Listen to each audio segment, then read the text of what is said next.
Lights in the lake house went dark at 8:47 p.m. on a Friday in October, and from my truck, parked half a mile down the access road, I watched the silhouettes inside go still through my thermal scope.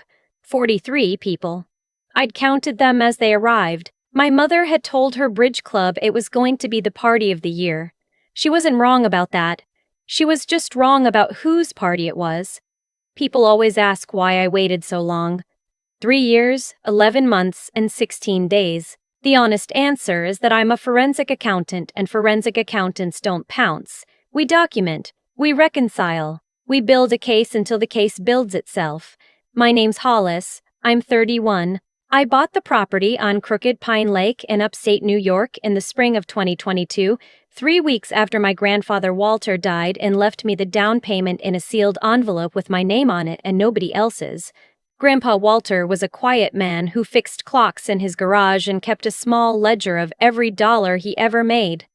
I think he saw something in me that he didn't see in his own daughter. His instructions in that envelope were simple. Buy the cabin you've been dreaming about. Don't tell your mother. I didn't tell my mother. I told my husband Theo, of course, because Theo and I have been a unit since we were 19, and he was the one who drove up with me to look at the place. It wasn't a cabin, really.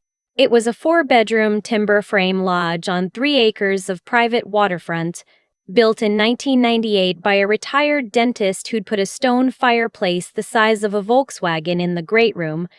The dentist's widow was tired of plowing the long driveway in winter. She liked us. She liked that we paid cash on top of the mortgage with no contingencies. We closed in 11 days.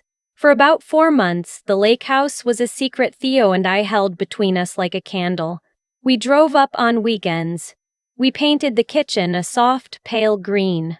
We bought a canoe off a guy in Saratoga for $200. We hung my grandfather's old fishing rod above the mantel. It was the happiest stretch of my adult life, and looking back, I think part of me knew it couldn't last because in my family, joy is something you have to declare to customs. My sister Briar found out in September of 2022. Briar is 2 years younger than me and has been the family's golden child since the day she was born, 9.5 pounds with a head full of curls and a temperament my mother described as spirited. Spirited is what we call it when a Whitfield woman screams in a restaurant. Briar married a man named Garrison Pell in 2019. Garrison sells commercial insurance and has the kind of handshake men give other men when they're hoping a deal will close before lunch. They have 2 children. They live in a McMansion in Westchester County that they cannot afford and have never been able to afford, but admitting that would require a level of honesty my family does not extend, even internally. How Briar found out about the lake house is its own small humiliation. She saw a photo on Theo's mother's Facebook. Theo's mother is sweet and oblivious and posted a picture of us on the dock with the caption, "So proud of these 2 and their beautiful new place." Briar called my mother. My mother called me. My mother's first question was not congratulations. Her first question was how much did it cost? By the following weekend, my parents had invited themselves up. They came with Briar, Garrison, and the kids. They came with coolers. They came with my mother's friend Roxanne, who, I learned later, my mother had been promising for a year that she'd soon have a place by the lake the friend could borrow for her granddaughter's bachelorette. My father walked the property line like he was appraising it. My mother opened every cabinet. Briar stood on the dock with her phone held up, narrating a video tour for her Instagram followers, and tagged the location. I asked her, calmly, not to tag the location. She laughed and said, "Hollis, don't be weird." That night after dinner, my mother sat me down at my own kitchen table and explained, in the warm, patient tone she uses when she's about to redistribute something that isn't hers, that the lake house was a family asset, that Grandpa Walter would have wanted it to be enjoyed by everyone, that Briar's kids needed a place to make memories, that Theo and I were being so generous by sharing. I had not said the word sharing. I looked at Theo. Theo looked at me. We had a whole conversation with our eyebrows, and then I smiled the smile I learned at age 6, the one that lets a Whitfield woman live to fight another day, and I said, "Of course, Mom. Family is family." That was the night I started the spreadsheet. I want to be clear about something. I did not plan revenge in October of 2022. I planned documentation. There's a difference. Revenge is a feeling, documentation is a habit. I opened a file on my work laptop called LHJAR and I began logging every visit, every claim, every conversation about the lake house with timestamps and screenshots. I'm not a lawyer, but I work with lawyers every day in fraud cases, and I knew, even then, that something about my family's interest in the property had a particular texture I'd seen before in clients' embezzlement timelines. It wasn't greed exactly, it was rehearsal. They were rehearsing ownership. The first weekend in November, my mother asked for a key. Just in case there's an emergency. I gave her a key. The key opened a single deadbolt on the side door. I'd already had the main locks rekeyed without telling her, and I'd installed a smart hub by August. The key she received was theater, a prop, the first piece of evidence in a story I hadn't yet started telling. By spring of 2023, my parents and Briar's family were using the lake house roughly 2 weekends a month. They never asked. They informed. We're heading up Friday, just so you know. I drive up the following Monday and find the trash overflowing, towels in the lake, the propane tank empty, and a thank you note in my mother's looping handwriting on the kitchen counter saying things like, "The Pinot was delicioso. You have such great taste. Love you, sweetie." The Pinot was a $40 bottle I'd been saving for our anniversary. I logged it. Bottle, date, price, photograph of empty bottle in recycling. I logged everything. In May of 2023, my father broke the canoe. He took it out alone. Drunk, hit a rock, dragged it back, didn't mention it. I found it the next weekend with a 3-inch crack in the hull. When I called him, he said, "Oh, was that yours? I thought it came with the place." I logged the call. I'd been recording all family calls since February under New York's one-party consent law, which I had checked with my attorney friend Marisol, who told me to keep doing it and to back up the files in 2 places. In August of 2023, Briar threw a 30th birthday party for Garrison at the lake house without telling me. I found out because a neighbor down the lake named Dee Petrova sent me a polite email asking whether I knew there had been quite a lot of noise and a karaoke machine until 2 a.m. Dee, bless her, attached photographs she'd taken with a long lens of 40-some strangers in my yard. I emailed her back and thanked her sincerely. Dee became, without quite knowing it, my best friend. I asked Briar about the party 2 days later, casually, on the phone. She said, "Oh my God, it was so fun, you should have come." I asked her if she'd cleaned up. She said, "Garrison handled it." Garrison had not handled it. The septic alarm was blinking when I drove up that Wednesday. There was vomit dried on the deck. Someone had stubbed cigarettes out on my grandfather's old rocking chair. I logged it. I cleaned it. I did not yell. I drove home and added an entry to the spreadsheet and went to bed and did not sleep. Theo, around this time, asked me whether I wanted to just sell the place. He said it gently. He said he hated watching me come home from there with that look on my face. I told him no. I told him I needed him to trust me. He did. The forgery happened in January of 2024. I got a notification on my credit monitoring app that a Capital One account had been opened in my name. I assumed identity theft. I called the bank. The bank told me it had been opened in person at a branch in White Plains with a valid driver's license, a valid social security card, and a signature that matched my signature on file. I asked for the application image. They emailed it within an hour. The signature on the application was not mine. It was close, but it had the wrong loop on the H, the wrong slant on the S. It was, however, a signature I had seen 1,000 times in my life. It was my mother's attempt at mine. The account had a $45,000 limit and a current balance in January 2024 of just under $39,000. The charges were to a kitchen contractor in White Plains, 2 furniture stores, a travel agent, and a dental office. They were not my charges. They were the charges of someone redoing a kitchen and taking a cruise. I sat at my desk for about 10 minutes without moving.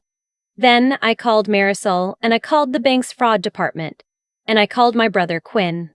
Quinn is the only other person in my family I can stand. He's 3 years older than me, a high school chemistry teacher in Maine, and he has not spoken to our mother since 2019 for reasons that are his to share. I told Quinn what had happened. He was quiet for a long time. Then, he said, "Hollis, don't pull the fire alarm yet, build the case." That was the second time someone I trusted told me to do exactly what I was already doing. I filed an identity theft report with the FTC.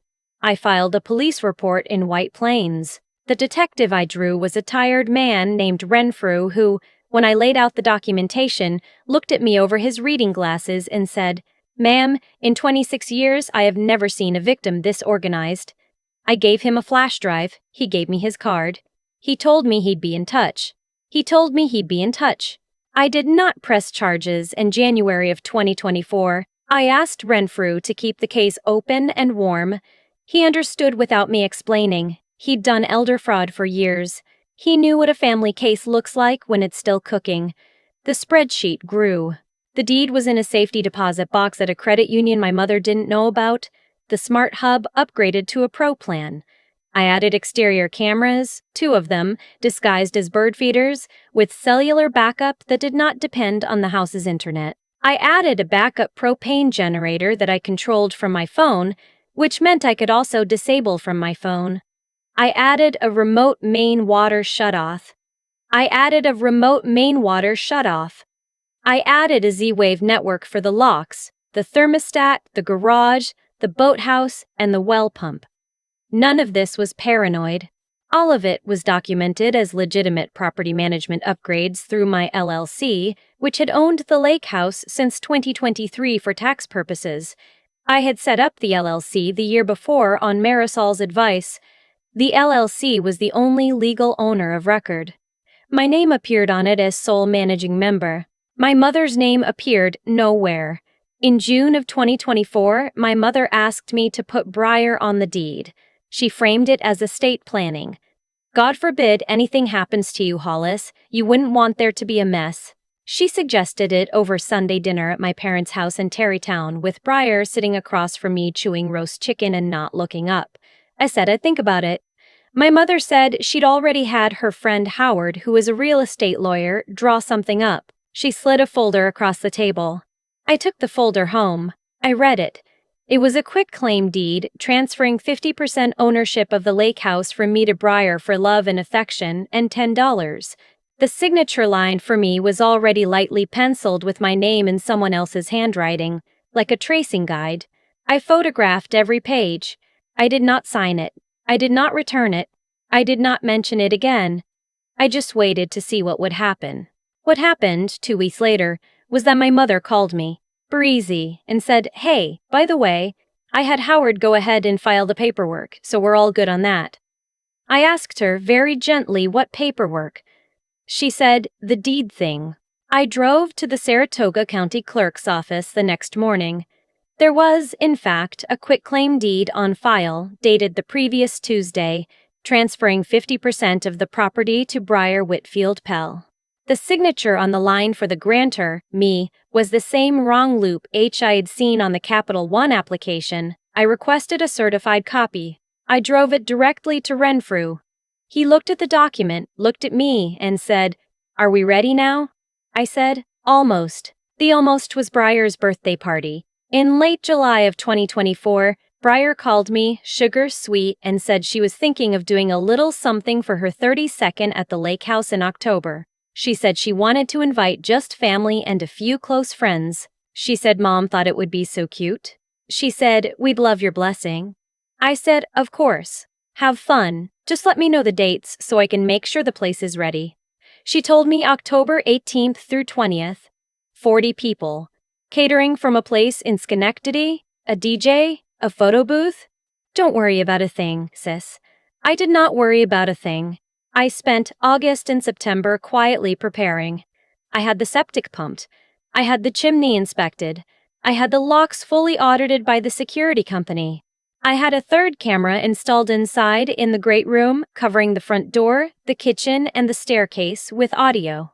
I confirmed with Marisol the interior recording in a property you own where notice has been posted is legal in New York under one-party consent. I posted small signs by every door, premises monitored by audio and video surveillance. The signs had been there since 2023. Nobody in my family had ever noticed them. I confirmed with Renfrew that the deed fraud case and the credit card fraud case had been consolidated into a single file with the Saratoga County DA. I confirmed with my civil attorney, a woman named Constance Apperly who handles real property fraud, that we had a clean cause of action. I confirmed with Quinn that he'd be available by phone on the evening of October 18th. I told Theo everything. Theo cried a little. He doesn't cry often. He said, "I love you. I'm proud of you. Do not get hurt." I promised him I wouldn't. On October 17th, the day before the party, I drove up to the lake house alone. I checked every system. I stocked the pantry with extremely visible nice things: a wheel of brie, a basket of fancy crackers, 2 bottles of decent Cabernet on the counter as bait. I made the beds. I left a handwritten note on the kitchen island that said, "Welcome. Make yourselves at home. Hollis." The note was a kindness. It was also a piece of evidence that I had not authorized this gathering as a transfer of possession. The note said, "Welcome." It did not say "the house is yours." I drove back to the city. I waited. October 18th, 15th p.m., my mother's Suburban pulled into the driveway. I watched on my phone from a coffee shop in Brooklyn. My father got out and stretched. My mother got out and immediately walked the porch like she was checking on a kingdom. Briar's Range Rover arrived at 5:34. Garrison was driving. The kids were not with them. They had stayed in Westchester with Garrison's mother. Briar got out wearing a white wool coat that probably cost more than my first car. The caterer's van arrived at 68:10. The DJ at 6:45. Guests started flowing in just after 7. I drove up at 7:30. I parked at Dee Petrova's place down the lake. Dee made me a cup of tea and said, "Are you sure?" I said, "Yes." She squeezed my hand. She'd been briefed in general terms. She'd offered to be a witness. I declined, kindly. I did not want her involved in what was about to happen. I just wanted her tea. At 8:15, I drove my truck to the gravel pull-off half a mile from my own driveway and walked the rest of the way in. The night was cold for October in the high 30s, with the kind of damp that gets into your bones. I was wearing layers and good boots. I had a small backpack with the deed, certified copies, the police reports, a printout of the Capital One forgery, and a fully charged phone. I had a thermos of coffee. I had Quinn on standby. I had Marisol on standby. I had Renfrew, who'd cleared his Friday night, on standby. The deputies from the Saratoga County Sheriff's Office were already aware of the address and the situation and were waiting on my call. At 8:47 p.m., I opened the Smart Hub app and I shut off the main breaker. The lake house went black. The music stopped mid-chorus. 43 voices made a single confused sound that, even from a distance, I could hear through the trees. I activated the perimeter floodlights, which were on a separate circuit and battery-backed, and the entire yard lit up white. Then I locked every smart lock in the house: the front door, the side door, the kitchen door, the basement door. I disabled the garage. I locked the boathouse. I shut off the well pump. I turned the thermostat down to 55, which it would soon hit on its own anyway with the heat off. I called the sheriff's non-emergency line and gave my prearranged code. Then I started walking up my own driveway. The scene I came onto in my front yard was something I've replayed 100 times in my head, and I still cannot quite believe I lived it.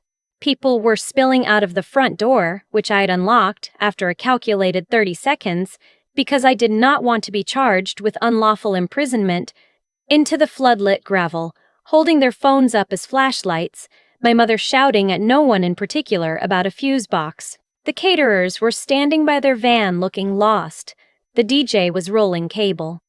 Briar was on the porch in her white coat, screaming at Garrison to fix it, as if Garrison had ever fixed anything in his life. When she saw me, she went still. Then she yelled, loud enough for everyone in the yard, "Hollis, what the hell did you do?" I said, "I came home." My mother turned around then, and her face did something I will remember for the rest of my life. It was the face of a woman who has just realized that the version of the story she has been telling herself is not the version that is happening. She marched toward me across the gravel. My father followed. Briar followed. They formed the small triangle they always form when they're about to gang up on someone, and my mother said, the same exact words she'd been saying for almost 3 years, "Get off Briar's property. You weren't invited." I'm not going to lie. I practiced this part. I pulled the certified copy of the deed out of my backpack. I held it up so the floodlight caught it. I said, Briar doesn't own this property. I do. The LLC I founded in 2023 owns it, and I am the sole managing member of that LLC. The quitclaim deed Mom filed in July is a forgery. So is the Capital One account that has been racking up charges in my name since January, and every single one of you is currently trespassing on a felony fraud scene. The yard got very quiet. Briar said, Mom, what is she talking about? My mother said, she's making things up. She always makes things up. I said, I'm a forensic accountant. I don't make things up. I make ledgers. It was at that exact moment, like it was choreographed, that I heard the first siren coming up the access road. What I want to tell you about the next 2 hours is that they were not satisfying in the way I'd imagined they would be. They were sad. They were sad in a way I had not braced for. The sheriff's deputies who showed up, a senior deputy named Halligan and a younger one whose nameplate said Okafor, were calm and professional and did exactly what Renfrew had told me they would do. They separated the principals. They took statements. They examined the documents I provided. They confirmed via the county clerk's records, which Halligan pulled up on his tablet, that the LLC was the sole owner of record and that the July quitclaim was under active fraud investigation. My mother tried, 3 times, to interrupt the deputies and explain that this was a family matter. Halligan, who had a daughter I learned later around my age, said the same sentence to her each time with increasing flatness. Mom, please step back. On the 3rd time he said, Mom, if you interrupt me again, I will arrest you for obstruction. She stepped back. The caterers were released. The DJ was released. Most of the guests were released. They were given a notice that they had been on the property without owner authorization and asked to leave immediately, and the deputies took ID information on all of them. A few of my mother's friends tried to argue. One of them, Roxanne, the same Roxanne who'd been promised this house for her granddaughter's bachelorette 2 years before, looked at my mother with the specific disgust of a woman who has just realized she's been lied to in front of 40 witnesses. My parents were not arrested that night, neither was Briar. Renfrew had decided, in consultation with the DA, that arrest at the scene with that many civilians present would muddy the case. They were instead served with notice of pending criminal charges, formally trespassed from the property under New York penal law, and ordered to vacate within 30 minutes. Garrison's truck was impounded on the spot because, in a small miracle of stupidity, his registration had been expired since July and Halligan noticed it on the way in. My mother stood in my driveway in the floodlights with her arms wrapped around herself and said to me, in a voice I had never heard from her before, "You would do this to your own mother." I said, "I'm not doing this to you. You did this. I'm just the one finally writing it down." She didn't have anything to say to that. My father said, "We'll see you in court." I said, "Yes, you will." Briar didn't say anything. She just got in the passenger seat of my mother's Suburban and stared straight ahead. I wondered, briefly, whether part of her was relieved. I think part of her was relieved. I think part of her was. I think she'd been waiting for someone to stop the ride, too. They drove off at 11:43 p.m.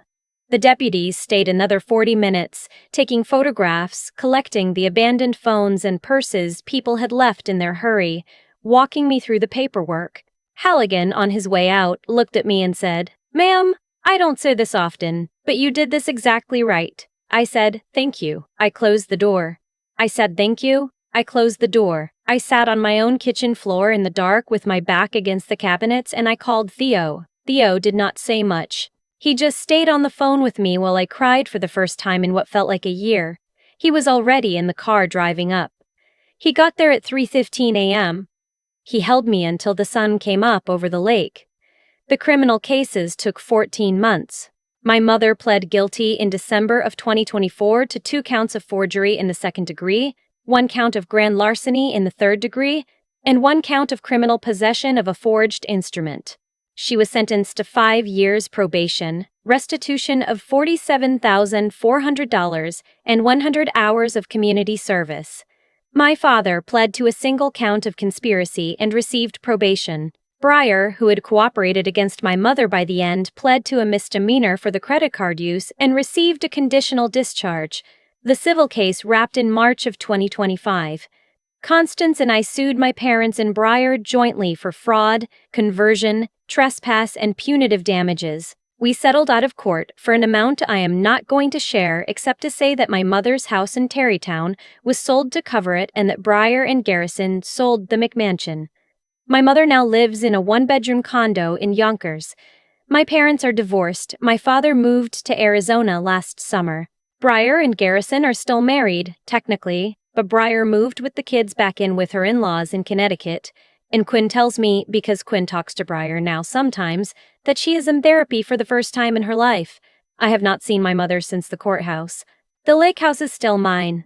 Theo and I are still up there most weekends. We had our first child in February, a daughter we named Walter after my grandfather, who, as far as I'm concerned, bought that house twice, once with the down payment and once by raising me into someone who could hold the deed.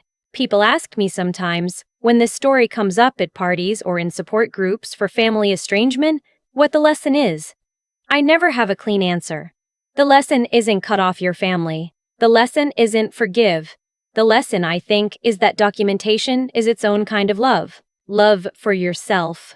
Love for the version of you that 10 years from now might otherwise wonder whether she made the whole thing up. I didn't make any of it up. It's all in the ledger. And the ledger, finally, is closed. I've thought a lot, in the months since the sheriff's deputies drove away from my lake house at midnight, about how a family becomes the kind of family mine was. It doesn't happen overnight. My mother didn't wake up one morning and decide to forge my signature on a quitclaim deed. She practiced. She got there in small, quiet steps, and every step was permitted by the step before it, and every step was permitted by me. The first time I let her walk through my front door without being invited, I taught her she could. The first time I cleaned up Breyer's mess without saying anything, I taught her she could. The first time I smiled, the Whitfield smile, and said, of course, family is family, when what I meant was, please, stop. I taught all of them that my discomfort was a currency they could spend. That's the part I had to sit with the longest. Not their guilt. Mine. Not the kind of guilt that says I deserved what happened, because I didn't, and neither does anyone reading this who recognizes their own family and mine, but the kind of clear-eyed accounting that says cause and effect do not care about love. If you reward someone for taking from you, they will take more. That isn't cruelty, that's gravity. What saved me, in the end, wasn't anger. Anger would have made me confront my mother at that first Sunday dinner in 2022 and lose, the way I always lost, because she was better at theater and I was better at math. What saved me was the decision, made quietly on a kitchen floor one night, to be patient where she was loud, to be exact where she was vague, to be slow where she was rushing me to sign things. I built a ledger because a ledger doesn't care how much you love someone. A ledger just knows what happened. I won't pretend the day in the floodlights felt good. It didn't. Watching my mother age 10 years in 20 seconds, watching Breyer realize she'd been used too, watching my father's small, useless dignity collapse, none of that was sweet. It was just true. And true things, even ugly ones, are easier to live with than the lies my family had been asking me to swallow for 31 years. If I could leave you with one thing, it would be this. Be kind. Be generous. Love your people. But keep a ledger. Not out of bitterness. Out of self-respect. The version of you 10 years from now is depending on the version of you right now to write things down. Be the one who shows up patient and prepared, not the one who shows up loud and empty-handed. Strength isn't the volume of your voice, it's the weight of your documents. I learned that from my grandfather Walter, who fixed clocks and kept ledgers and left me everything I needed in a sealed envelope. I'm passing it to my daughter now.